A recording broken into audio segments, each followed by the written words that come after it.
प्रशांत सिंह नाम है मेरा और ये है इतिहास के प्रश्न और उत्तरों का वीडियो नंबर 18 है। इस वीडियो के अंदर आप लोगों के द्वारा पूछे गए प्रश्नों के उत्तर दिए गए हैं, जैसे सम्राट अशोक की अस्थियां कहाँ रखी हैं, ऋषि वाल्मीकि किस जाति के थे, दलित थे या ब्राह्मण थे, डॉक्टर बी.आर. अम्बेडकर ने बौद्ध धर्म से अलग अपना धर्म क्यों बनाया, ऋग्वेद और पारसी धर्म ग्रंथ जैन अवेस्ता में इतनी समानता क्यों है, क्या ऋग्वेद जैन अवेस्ता की कॉपी है, देवता कौन थे, वेदों की रचना कौन से ब्राह्मणों ने की है, भारतीय ब्राह्मणों ने या ग्रीक ईरानी ब्राह्मणों ने या फिर यहूदी ब्राह्मणों ने। इन प्रश्नों के अलावा और भी प्रश्न हैं जिन्हें इस वीडियो के अंदर शामिल किया गया है। तो आइए वीडियो की शुरुआत करते हैं।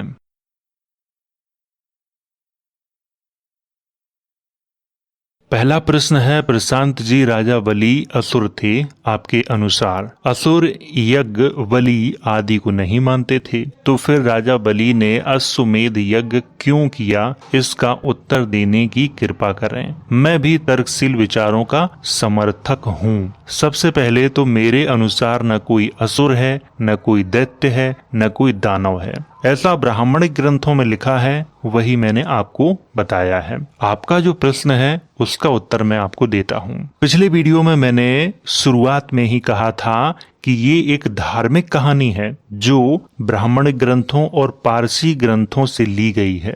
इसका इतिहास से कोई संबंध नहीं है। फिर आप उस कहानी को इतिहास क्यों समझ रहे हो? कहानी कल्पना पर आधारित होती है, तर्क पर आधारित नहीं होती है। इस बात का भी आपको ख्याल रखना चाहिए। कथा के अनुसार राजा बलि ने अश्वमेध यज्ञ इसलिए करवाया था ताकि वो जनता को ये बता सके कि मैं ही सबसे शक्तिशाली राजा हूँ। पूरे तीनों लोगों का मैंने देवताओं को पराजित कर दिया है और उनके लोगों पर भी अधिकार कर लिया है, इसीलिए वो अश्वमेध यज्ञ किया गया था। मैं आपसे सिर्फ इतना ही कहूंगा, वो एक कथा है, उस पर तर्क करने की कोई आवश्यकता नहीं है, क्योंकि उस कथा में एक प्रसंग आता है जब राजा बलि बामन से कह देते हैं कि मैं आपको 3 पग भूमि दे दूंगा। जैसे ही ये शर्त पूरी होती है और बामन का जो रूप है वो विराट हो जाता है, और इतना विराट हो जाता है कि पूरी पृथ्वी पे उनका सिर्फ एक ही पैर आता है, दूसरा पैर आसमान में। ये भी प्रसंग अतिशयोक्ति है,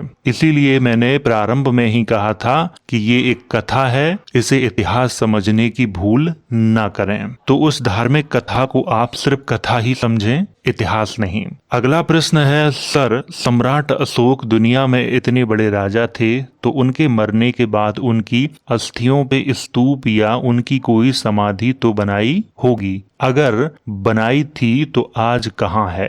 क्योंकि सिकंदर की समाधि का उल्लेख मिलता है इतिहास में। कृपया उत्तर दीजिए। चीनी यात्री फाहियान और ह्वेनसांग के यात्रा विवरणों के अनुसार सम्राट अशोक ने भगवान बुद्ध के अवशेषों को 84,000 स्तूपों में रखवाया था, लेकिन सम्राट अशोक के अवशेषों का वहां पे कोई भी उल्लेख नहीं किया गया है और न ही किसी ग्रंथ में मिलता है। कुछ विद्वानों का दावा है, ऐसा वो निश्चित नहीं कहते हैं, वो दावा करते हैं कि पटना का जो गोल घर है वहां पे उनका स्तूप था, लेकिन दूसरे जो विद्वान हैं वो इस बात को नकार देते हैं। और कुछ विद्वान ये भी दावा करते हैं कि पाकिस्तान में जो धर्म राज्य का स्तूप है वहां सम्राट अशोक के अवशेष हो सकते हैं, लेकिन आजादी के बाद सम्राट अशोक के शिलालेखों और उनकी विरासत के ऊपर सरकार ने ध्यान नहीं दिया है।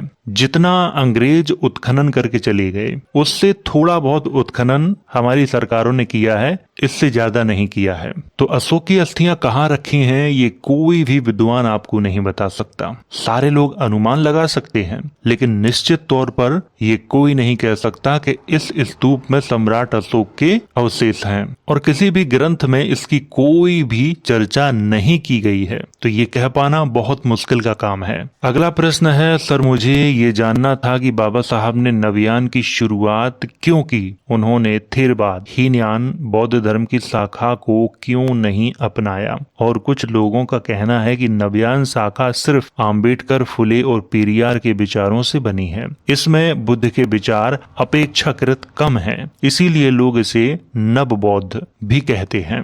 इसका भी उत्तर आपको देता हूँ। बाबा साहब ने वास्तव में बौद्ध धर्म के अंदर एक नई शाखा को जन्म दिया है, ये पूरी तरह से सच है। और इस पर मेरा मानना है कि बाबा साहब ने ऐसा क्यों किया, क्योंकि हीयान, महायान, वज्रयान, तंत्रयान, मंत्रयान के ग्रंथों में बहुत सी अतिशयोक्ति बातें दिखाई देती हैं आज भी। संभवतः ऐसा मेरा मानना है कि बाबा साहब ने उन ग्रंथों का अध्ययन किया होगा, उन्हें वो बातें वैज्ञानिक दृष्टिकोण से सही नहीं लगी होंगी, इसीलिए उन्होंने ऐसा किया। क्योंकि जितने भी बौद्ध ग्रंथ हैं उनमें राम की, कृष्ण की, ब्रह्मा की, इंद्र की, सबकी चर्चा मिलती है, लेकिन बाबा साहब अम्बेडकर ने 22 प्रतिज्ञाओं में इन सब को नकारा है। इसीलिए कुछ लोग ऐसा मानते हैं कि बाबा साहब अम्बेडकर ने बौद्ध धर्म से अलग एक अपना नया संप्रदाय नवयान बनाया है। लेकिन जब ये बात बाबा साहब के समर्थकों से पूछी जाती है तो वो इससे इनकार कर देते हैं। ये प्रश्न मैंने भी पूछा है, लेकिन उनके कार्यक्रमों से, विचारों से ये स्पष्ट नजर आता है कि ये एक बौद्ध धर्म का नया रूप है, जिसमें वैज्ञानिक दृष्टिकोण को सबसे ज्यादा महत्व दिया गया है। अगर किसी बौद्ध धर्म के ग्रंथ में अतिशयोक्ति बातें हैं, उनको स्वीकार नहीं किया गया है। तो उम्मीद है आपको उत्तर मिल गया होगा। अगला प्रश्न है, एक बात समझ में आ गई कि देवता का भगवान विष्णु है और असुरों का भगवान शिव, और दोनों के बीच युद्ध चल रहा है। ब्रह्मा बीच बीच में हस्तक्षेप कर रहे हैं। मैंने अपने कई वीडियो में आप लोगों को ये बताया है कि ब्रह्मा का जो उल्लेख है वो ब्राह्मणिक ग्रंथों में भी मिलता है और बौद्ध ग्रंथों में भी मिलता है। शिव का उल्लेख बौद्ध ग्रंथों में भी मिलता है और ब्राह्मणिक ग्रंथों में भी मिलता है। विष्णु का भी उल्लेख मिलता है। और जैसा आपने कहा है कि असुरों के भगवान शिव थे, इसमें बहुत हद तक सच्चाई नजर आती है, क्योंकि रावण के संबंध में भी यही कहा जाता है कि वो भगवान शिव का परम भक्त था और रावण एक राक्षस था, ये भी कह दिया जाता है। तो जितने भी राक्षस हैं, असुर हैं, दानव हैं, दैत्य हैं, वो सब किसकी आराधना करते थे, किसकी पूजा करते थे और किसके भक्त थे? भगवान शंकर के। इस तथ्य को आपको समझना पड़ेगा। और ये बात भी मैंने अपने एक वीडियो में आपसे कही थी कि भगवान शंकर वैदिक देवता नहीं है, वो अवैदिक देवता है। हालांकि वैदिक लोगों ने भी उन्हें अपना आराध्य माना है, लेकिन उस तरह से नहीं जिस तरह से अवैदिक लोगों ने उन्हें अपना आराध्य माना है। बहुत सारे मंदिर ऐसे हैं जिन पर कुछ अजीबोगरीब रीति रिवाज हैं। वहां का पुजारी शिवलिंग पर पैर रख के शिवलिंग पर जल चढ़ाते हैं। इस तरह के रिवाज हैं जो कि बिल्कुल अपमानजनक हैं और ऐसा नहीं होना चाहिए। और ऐसा क्यों है? ऐसा इसलिए है कि वैदिक लोगों का मानना है कि हम श्रेष्ठ हैं और शंकर भगवान अवैदिक हैं। हालांकि उनका मान सम्मान करते हैं, उन्हें भगवान के तौर पर पूजते हैं, लेकिन वो हमसे नीचे हैं। और इसके संबंध में आप लोगों ने सोशल मीडिया पर कहीं न कहीं वीडियो जरूर देखे होंगे। ब्रह्मा को एक मध्यस्थ देवता के तौर पर माना जाता है, जो वैदिक संस्कृति में भी हैं और श्रमण संस्कृति में भी हैं। तो उम्मीद है आपको उत्तर मिल गया होगा। अगला प्रश्न है, सर महात्मा बुद्ध कहते थे कि जो चला गया है और जो आने वाला है दोनों की चिंता मत करो, वर्तमान में जियो। तो आप क्यों कुरेद कुरेद कर पुरानी बात लेकर आते हो? इसका उत्तर मैं आपको देता हूँ। अगर मैं आपसे पूछूं कि बुद्ध ने ये कौन से ग्रंथ में कहा है, तो इसका उत्तर आप संभवतः दे नहीं पाएंगे। मैं आपको बताता हूँ। मध्यम निकाय के भद्देकट्ट सूत्र में ये बात कही गई है।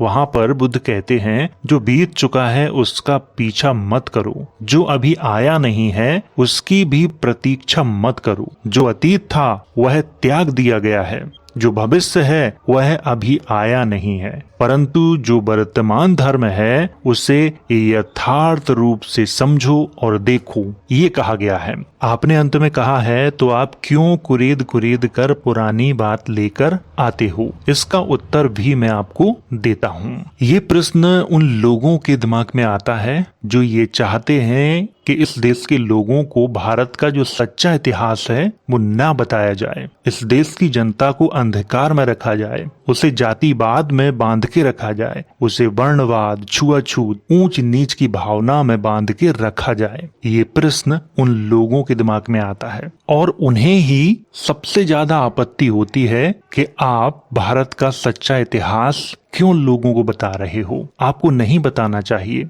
समाज में जो बुराई फैली है आप उसकी बात मत करो। जैसी बुराई चल रही है चलने दो। मैं उस बुराई को क्यों चलने दूं और क्यों उस पर बात ना करूं। इस देश का नागरिक होने के नाते मेरा ये कर्तव्य है कि मैं उस हर बुराई पर बात करूं जो समाज के लिए और देश के लिए घातक है। मेरी छोटी सी सलाह आपको है कि आप उन लोगों से ये प्रश्न पूछो जिन्होंने आपके अंदर ये विचार डाला है कि आप जातिवाद, वर्णवाद, हिंदू मुस्लिम, ऊंच नीच, छुआछूत इनको अपने दिमाग से क्यों नहीं निकालते, क्योंकि ये भी सदियों पुरानी कुरीतियां हैं। तो आप इन कुरीतियों को आज भी क्यों अपने दिमाग में भरे बैठे हो, क्यों इन कुरीतियों को मानते हो, क्यों इन कुरीतियों को खत्म करने की पहल नहीं करते हो। तो उम्मीद है आपको उत्तर मिल गया होगा। अगला प्रश्न है, ऋग्वेद और जैन अवेस्ता में समानता क्यों पाई जाती है? क्या ऋग्वेद जैन अवेस्ता की नकल से बनाया गया है? ऋग्वेद की रचना कौन से ब्राह्मणों ने की? ऋग्वेद और जैन अवेस्ता में बहुत सी बातें समान हैं, ये सही है। देवताओं के नाम समान दिखाई देते हैं। यज्ञ और मंत्रोच्चारण की जो प्रक्रिया है वो समान दिखाई देती है। आहुति की परंपरा है वो समान दिखाई देती है। तो बहुत सी चीजें जैन अवेस्ता और ऋग्वेद में समान है। आगे आपने कहा है कि क्या ऋग्वेद जैन अवेस्ता की नकल से बनाया गया है? तो आपको ऋग्वेद का अध्ययन करना चाहिए। मैंने ऋग्वेद का अध्ययन किया है। बहुत सी बातें समान है लेकिन बहुत सी बातें समान नहीं हैं। अगर ऋग्वेद को जैन अवेस्ता से कॉपी किया गया होता तो उसमें सारी बातें समान होनी चाहिए थी, लेकिन ऋग्वेद में सारी बातें समान नहीं हैं। इस बात का आपको ख्याल रखना पड़ेगा। अंत में आपने पूछा है कि ऋग्वेद की रचना कौन से ब्राह्मणों ने की? ऋग्वेद की रचना किसी एक समय में नहीं हुई है, तो ये कह पाना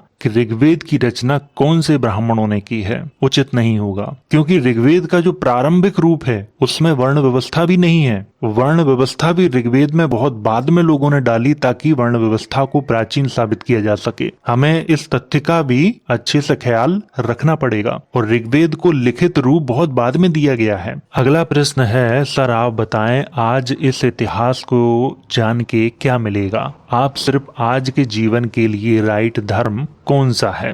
आपने कहा है कि इतिहास को जान के क्या मिलेगा। इतिहास को जान के हमें ये समझ में आएगा कि हमारे लिए क्या अच्छा है और क्या बुरा है। हमें ये भी समझ में आएगा कि हमारे पूर्वज कौन थे, कौन सी सभ्यता, कौन सी संस्कृति को मानते थे, कहाँ के थे, क्या करते थे। ये सारी जानकारी हमें इतिहास से मिलती है। तो इतिहास को नजरअंदाज आप नहीं कर सकते और इतिहास ही है जो आपको बताएगा कि आपके लिए कौन सा धर्म अच्छा है और कौन सा धर्म अच्छा नहीं है। आज के जीवन के लिए कौन सा धर्म अच्छा है आपने ये भी पूछा है। सभी धर्म अच्छे हैं, कोई धर्म बुरा नहीं है और जो धर्म आपके विवेक, आपकी बुद्धि पर खरा उतरे, आपके प्रश्नों का सटीक उत्तर दे, आप उस धर्म को मान सकते हो। इसके लिए आप पूरी तरह से स्वतंत्र हैं। अगला प्रश्न है, प्रशांत सर नमस्कार। अभी आपने बताया शुक्राचार्य और गुरु बृहस्पति के बारे में। आपने कहा कि देवताओं के गुरु बृहस्पति थे। मैं यह जानना चाहता हूँ देवता आखिर थे कौन? इनकी सभ्यता क्या थी? कहाँ के रहने वाले थे? सर कृपया करके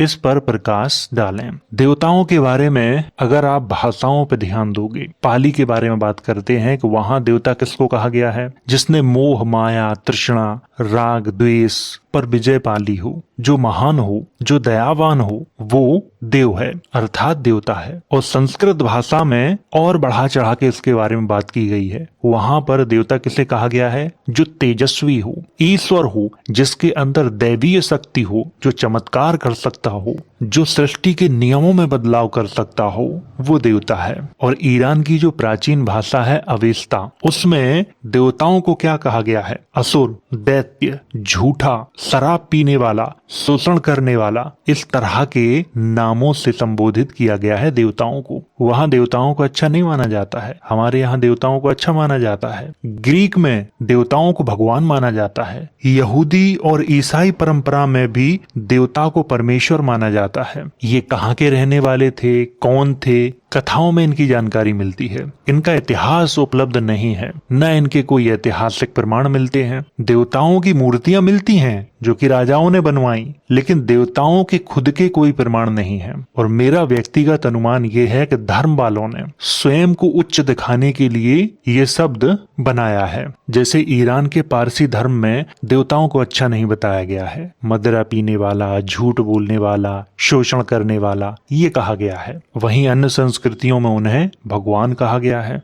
इसीलिए मेरा ये अनुमान है कि धार्मिक लोगों ने अपने लिए एक विशेष शब्द का निर्माण किया और अपने आप को सर्वोच्च बताया, और हर धर्म वाले ने ये अपने लिए किया है। ईरान के पारसी धर्म वालों ने देवताओं को राक्षस और असुरों को देवता बताया है। देवताओं की सभ्यता, देवताओं की संस्कृति, देवताओं का स्थान, इनके बारे में सिर्फ कथाएं मिलती हैं, ऐतिहासिक प्रमाण नहीं। तो ये कह पाना बहुत मुश्किल का काम है कि देवता कहाँ के रहने वाले थे, कौन सा सिक्का चलता था, राज्य कहाँ था, आज की स्थिति में वो राज्य कहाँ है, ये कोई नहीं बता सकता।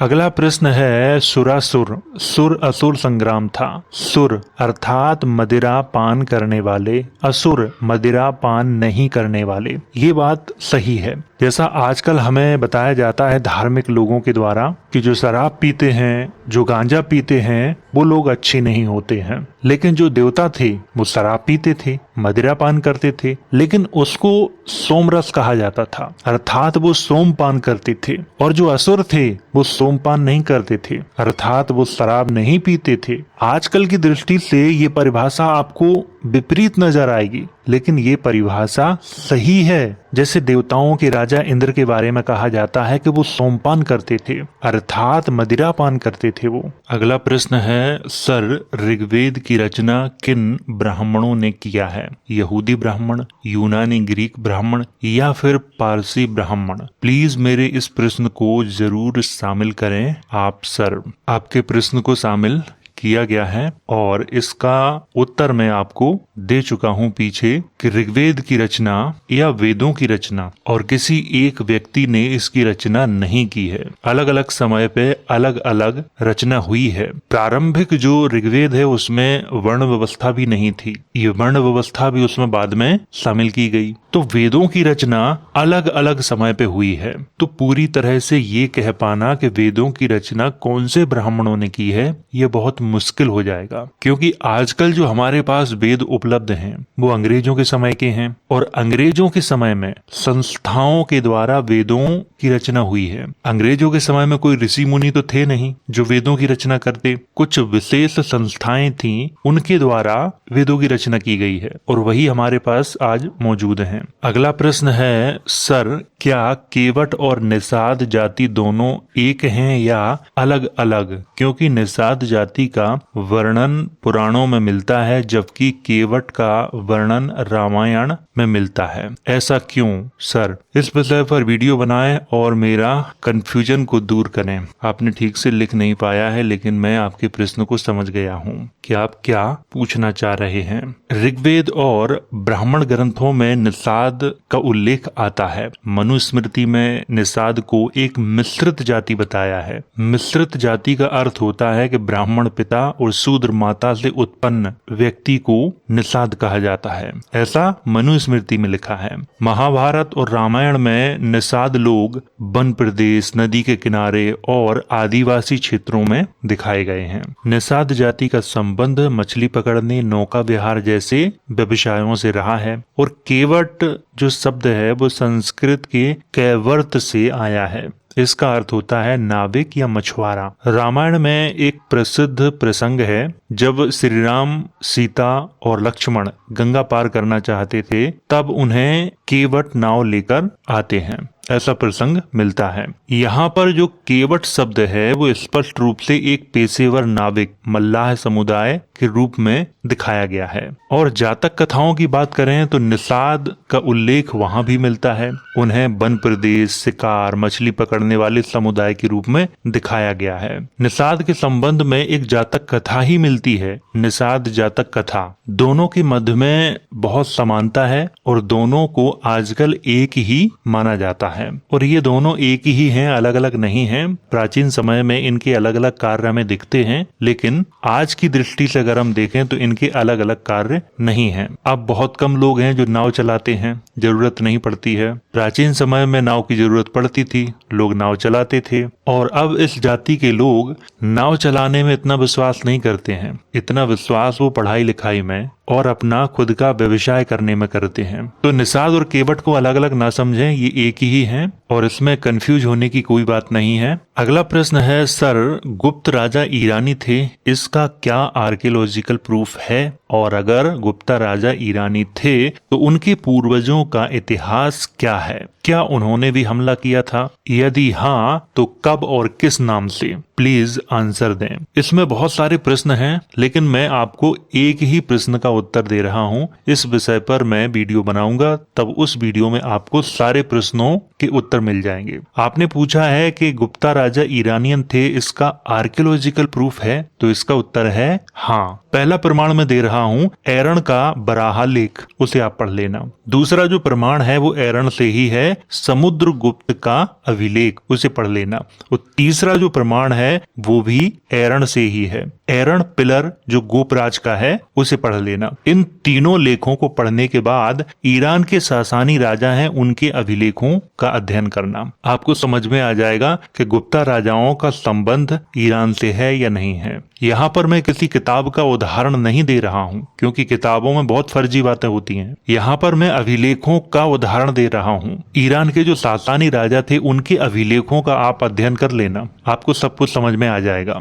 और आपको ये भी समझ में आ जाएगा कि गुप्त राजाओं के पूर्वज कहाँ से आए थे और उनका वास्तविक नाम क्या था, ये भी आपको समझ में आ जाएगा। अगला प्रश्न है, सर एरण अभिलेख का वास्तविक इतिहास क्या है? कहा जाता है कि बराह अवतार तथा कृष्ण लीला प्रमाण मिलता है। एरण का बराहा अभिलेख, इसके बारे में थोड़ी सी मैं आपको यहाँ पे जानकारी दे देता हूँ। यह एक बराहा मूर्ति की गर्दन पर खुदा हुआ है। इसमें 8 पंक्तियां मिश्रित संस्कृत में हैं। 8 पंक्तियों में पहली जो 3 पंक्तियां हैं वो छंद के रूप में हैं और बाकी गद्य के रूप में हैं। और यह अभिलेख ये भी बताता है कि हूण शासक तोरमाण ने मालवा के क्षेत्र पर अधिकार कर लिया था, इससे ये भी जानकारी मिलती है। और साथ ही इसमें ये भी लिखा है कि धन्य विष्णु नामक एक ब्राह्मण ने इस मूर्ति को स्थापित किया था। इस पर मैं एक वीडियो बनाऊंगा, तब एक एक शब्द को अच्छे से आपको समझाऊंगा। ये प्रश्न और उत्तरों का वीडियो है, इसमें उत्तर को ज्यादा लंबा नहीं खींच सकते। अगला प्रश्न है, सर ये कथा कब की है? शुक्राचार्य और बृहस्पति कब थे? शुक्राचार्य और बृहस्पति के संबंध में किसी भी धर्म ग्रंथ में कोई जानकारी नहीं मिलती है कि इनका समय कब था। ब्राह्मण ग्रंथों का अध्ययन करने पर भी उनके समय की जानकारी नहीं मिलती है और पारसी धर्म के ग्रंथों का अध्ययन करने पर भी इनके समय की जानकारी नहीं मिलती है। पारसी धर्म ग्रंथों में शुक्राचार्य का स्पष्ट रूप से उल्लेख है, लेकिन वहां समय की चर्चा नहीं की गई है। अब जब ग्रंथों में समय की चर्चा नहीं की गई है तो मैं अपनी तरफ से कुछ नहीं कह सकता कि इनका समय कब था। अगला प्रश्न है, सर एक सवाल, वृत्रासुर का हत्या इराक में हुआ था या इंडिया में? उसका वंशज आज कौन है? इसका भी मैं आपको उत्तर देता हूँ। ऋग्वेद का अध्ययन करने पर हमें मालूम होता है कि प्रथम मंडल में, दूसरे मंडल में, छठवें मंडल में, 7वें मंडल में और 10वें मंडल में असुर वृत्रासुर की चर्चा की गई है। लेकिन ध्यान देने योग्य तथ्य ये है कि जब इंद्र ने वृत्रासुर की हत्या की तब उन्हें ब्रह्म हत्या का दोष लग गया था। इस तथ्य को भी हमें समझना पड़ेगा। महाभारत के उद्योग पर्व और शांति धरती पर में वृत्रासुर को महान दैत्य राजा कहा गया है जिसने देवताओं से लड़ाई की। वृत्रासुर को असुर कहा गया है। असुर जो शब्द है वो असीरियन लोगों के लिए प्रयोग किया गया है और असीरिया की जो पौराणिक कथाएं हैं उनमें भी एक वृत्र नाम के राक्षस का उल्लेख है जिसकी हत्या मर्दुक नाम के एक देवता ने की थी। यहाँ पर इंद्र नाम नहीं आया है। वृत्र का नाम तो मिलता है लेकिन इंद्र की जगह मर्दुक नाम वहां पे प्रयोग किया गया है। और इंद्र का सबसे प्राचीन उल्लेख कहाँ मिलता है? तुर्की में मिलता है, भारत में नहीं। 1300-1400 ईसा पूर्व का भारत में इंद्र के जो ऐतिहासिक प्रमाण हैं वो अशोक के बाद मिलते हैं। जब हमारे यहाँ यूनानी आए, शक आए, कुषाण आए, तब से मिलना प्रारंभ होता है। उससे पहले भारत के किसी भी कोने में इंद्र का कोई भी प्रमाण आपको नहीं मिलेगा। तो यहाँ पर ये कह पाना कि इंद्र ने वृत्रासुर की जो हत्या की थी वो इराक में की थी या इंडिया में की थी, ये भी बहुत मुश्किल है कहना। लेकिन यहाँ पर समझने योग्य बात यह है कि असीरिया की पौराणिक कथाओं में एक वृत्र नाम के राक्षस का उल्लेख है, लेकिन वृत्र की जो हत्या करता है उसका नाम मर्दुक है, इंद्र नहीं है। यहाँ पर जो कहानी है वो मिसमैच हो जाती है। उसका वंशज आज कौन है ये भी नहीं कहा जा सकता क्योंकि उसके वंशजों के बारे में स्पष्ट रूप से ऋग्वेद में या किसी भी ब्राह्मणिक ग्रंथों में कोई चर्चा नहीं की गई है। अगर मुझे वृत्रासुर का कोई इतिहास मिला, कोई प्रमाण मिला या उससे संबंधित मुझे कोई और पौराणिक कथा मिली तो मैं उस पर वीडियो जरूर बनाऊंगा और उस वीडियो में आपको वृत्रासुर के बारे में और जानकारी दे सकता हूँ। अगला प्रश्न है दशराग युद्ध के बारे में भी बताएं। तो यहाँ पर मैं थोड़ी सी जानकारी आपको देता हूँ। हिब्रू बाइबल ओल्ड टेस्टामेंट का आप अध्ययन कर लेना। वहां पे 10 यहूदी कबीलों का जिक्र किया गया है, उनके बारे में थोड़ा सा आप अध्ययन कर लेना, आपको बहुत कुछ जानकारी वहां से समझ में आ जाएगी। अगला प्रश्न है सर जी नमस्कार, महर्षि वाल्मीकि कौन थे? क्या वो ब्राह्मण थे या अछूत जाति के थे? क्योंकि सर एक बहुत बड़ा वर्ग जिसे हम सफाई का काम करने वाला वर्ग कहते हैं वह इस भ्रम में जी रहा है कि वह वाल्मीकि का वंशज है। कृपया करके इस प्रश्न का जवाब दें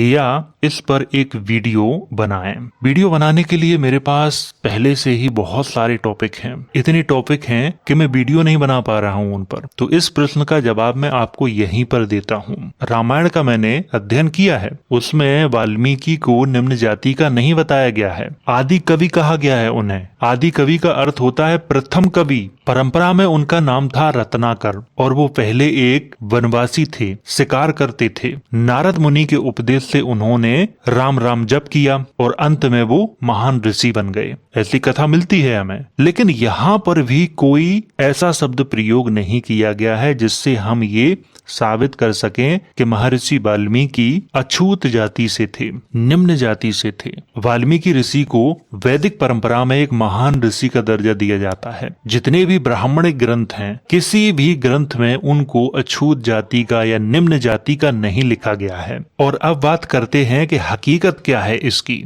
और हकीकत यह है कि अंग्रेजों के समय में सामाजिक आंदोलन चल रहे थे। बहुत सी निम्न जातियां अपने अंदर परिवर्तन कर रही थीं। वो किसी न किसी महापुरुष से जोड़ना चाह रही थी स्वयं को। उसमें से एक जाति ये भी है। 1891 और 1881 की जनगणना के अनुसार, मैं क्षमा चाहता हूँ, SC/ST एक्ट के अनुसार ऐसे शब्द प्रयोग करना ठीक नहीं है, लेकिन मैं ये शब्द केवल शैक्षणिक दृष्टि से कर रहा हूँ, किसी भी समाज को या किसी जाति को अपमानित करने के लिए नहीं कर रहा हूं। तो उसमें जो शब्द मिलते हैं वो भंगी, मेहतर और चूहड़ा मिलते हैं 1881 और 1891 की जनगणना में। आपको ये ध्यान रखना है। उस समय सामाजिक आंदोलन चल रहे थे तो सारी जातियां किसी न किसी महापुरुष से स्वयं को जोड़ रही थी। 1911 की जब जनगणना को हम देखते हैं तो उसमें भंगी जाति या मेहतर जाति के लोगों ने स्वयं को वाल्मीकि लिखना प्रारंभ कर दिया था। तो ये परिवर्तन हमें देखने को मिलता है और तब से लेकर आज तक ये हमें दिखाई देता है।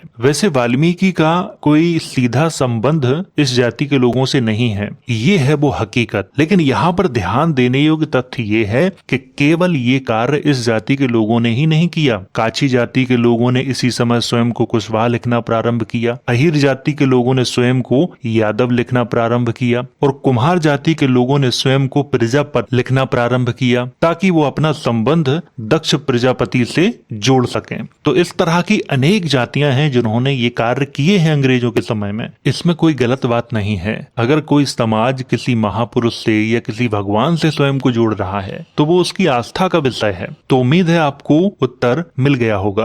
अगला प्रश्न है, सर जी मुझे प्रवर्तन का मतलब बताओ। प्रवर्तन का मतलब पूछ रहे हो या प्रवर्तक का मतलब पूछ रहे हो? क्योंकि मैंने पिछले वीडियो में प्रवर्तक ही कहा है और हर स्थिति में इनका अर्थ अलग अलग होता है। तो आप कौन सी स्थिति में पूछ रहे हो, धार्मिक में, आर्थिक में या राजनीतिक में? प्रवर्तन का आम तौर पे मतलब होता है आरंभ करना, चलाना, लागू करना, ये सब होता है। और प्रवर्तक का मतलब होता है आगे बढ़ाने वाला। मान लो जैसे कोई आंदोलन है, उस आंदोलन को कोई व्यक्ति आगे बढ़ा रहा है, वो प्रवर्तक कहलाता है। एक शब्द और है परिवर्तन, वो अलग है। अगला प्रश्न है, hello dear Atish sir. Atish sir, अभी एक संगठन के 100 ईयर पूरे हुए हैं, क्या उनका कोई योगदान है भारत की आजादी में या फिर सोशल जस्टिस में? मुझे लगता है कि आप आरएसएस के बारे में बात कर रहे हैं। मैं आपको इसका उत्तर देता हूं। अगर 1930 से 1940 के ब्रिटिश गुप्तचर विभाग की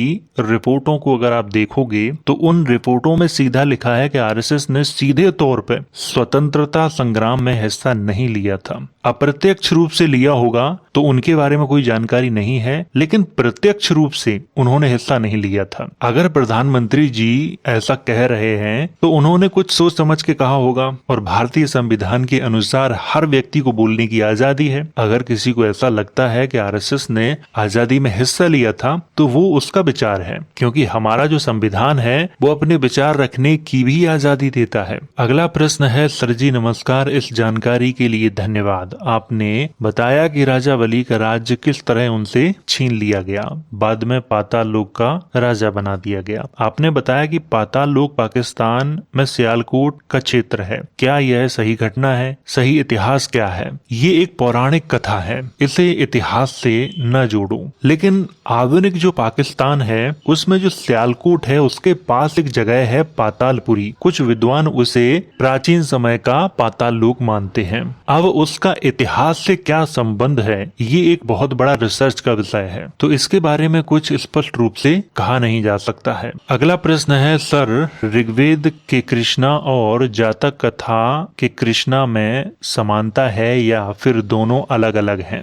जातक कथाओं में जिस वासुदेव का उल्लेख किया गया है और महाभारत में जिस कृष्ण का उल्लेख है वो दोनों एक ही है, अलग अलग नहीं है। अब ऋग्वेद में जिस कृष्ण का उल्लेख किया गया है वहां पर उन्हें असुर कहा गया है, कृष्णासुर ऐसा कहा गया है। उनकी हत्या किसने की थी? इंद्र ने की थी। इस तथ्य की चर्चा मैंने एक ऋग्वेद के जानकार से की थी। मैंने उनसे पूछा था कि ऋग्वेद में जिस कृष्ण का उल्लेख आया है और महाभारत में जो कृष्ण है क्या ये अलग अलग हैं? तो उन्होंने कहा था कि हाँ ये अलग अलग हैं। मैंने उनसे पूछा कि ऋग्वेद में जिस कृष्ण की चर्चा की गई है उन्हें असुर कहा गया है और महाभारत में जो कृष्ण है वो असुर नहीं है, इसीलिए आप ऐसा कह रहे हो? तो उन्होंने कहा हाँ। फिर मैंने उनसे पूछा कि ऋग्वेद में ये भी लिखा है कि जो असुर कृष्ण है उनका राज्य यमुना के किनारे था और जो महाभारत के कृष्ण है उनका राज्य भी यमुना के किनारे ही था, तो फिर यहाँ तो दोनों की मध्य में समानता दिखती है। इसका जवाब उन्होंने मुझे क्या दिया था कि मुगलों ने हमारे ग्रंथों में मिलावट कर दी है, इसलिए ऐसा है। अब इस विषय पर मैं भी कुछ नहीं कह सकता क्योंकि मैं कोई धार्मिक गुरु नहीं हूँ। अगला प्रश्न है, सर क्या आप ऋषि कुटुम्बी पर कुछ बता सकते हैं? आगे जो इन्होंने लिखा है मैं समझ गया हूँ ये क्या पूछना चाह रहे हैं। विष्णु पुराण के अध्याय 6 में ऋषि कुटुम्बी को पौसेन जी का शिष्य बताया गया है। वायु पुराण में भी इनका जिक्र है, लेकिन इनके बारे में स्पष्ट रूप से और कहीं जानकारी नहीं मिलती है। इनका जो जन्म है 19वीं शताब्दी में हुआ था, लेकिन इनका उल्लेख पुराणों में कैसे आया इसका उत्तर मेरे पास नहीं है। इसका उत्तर आपको पुराण वाले ही दे सकते हैं कि इनका उल्लेख पुराणों में कैसे आया। और मुझे लगता है कि पुराण वाले इसके संबंध में एक नई अवधारणा को प्रस्तुत करेंगे। वो कहेंगे कि प्राचीन समय में एक ऋषि थे, उनका नाम भी कुठुमी था। ये ऋषि और वो ऋषि दोनों अलग अलग हैं, ऐसा वो तर्क देंगे। तो आपको यहाँ पे ध्यान रखना है कि विष्णु पुराण के अलावा वायु पुराण में भी इनकी चर्चा है। तो ये तो थे आप लोगों के द्वारा पूछे गए प्रश्न, और अगर आपका भी कोई प्रश्न है तो कमेंट के माध्यम से आप मुझसे पूछ सकते हो। मैं वीडियो के माध्यम से उत्तर देने का प्रयास करूंगा। तो वीडियो अगर अच्छा लगा हो तो इसे लाइक करें, शेयर करें। वीडियो देखने के लिए धन्यवाद।